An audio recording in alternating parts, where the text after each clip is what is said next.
আপনি দেখবেন মা বাপ ছেলে মেয়ে যদি কোনো কিছু চায়, চাইতে দেরি আনতে দেরি না। ঠিক না ভাই? ঠিক, চাইতে দেরি আনতে দেরি না।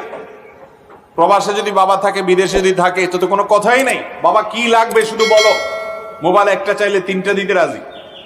আর দেশে থাকলেও একই কথা। ছেলে মেয়েকে বাবা মারা এখন দিতে দিতে দরকারের চাইতে আরো বেশি দিচ্ছে, যার কারণে তাদের মধ্যে ত্যাগ তিতিক্ষা করা, স্যাক্রিফাইস করা, মানবিক মূল্যবোধ থাকার যে একটা ব্যাপার আছে, সেটা আজ তরুণদের মধ্যে নাই, হারিয়ে গেছে। ভাইরা আমার, এটা খুবই খারাপ জিনিস। এর সবচেয়ে বড় সাফার হবে ওই তরুণ, ওই কিশোরের মা বাপ নিজেরা। কারণ সে তো ত্যাগ শিখে নাই তার বাপ মার কাছ থেকে, সে তো ভোগ শিখছে। শুধু বাপ মা তারে ভোগ করা শিখাইছে, স্যাক্রিফাইস শিখাই নাই। এই জন্য বাপ মার জন্য ত্যাগ করাও সে জানবে না।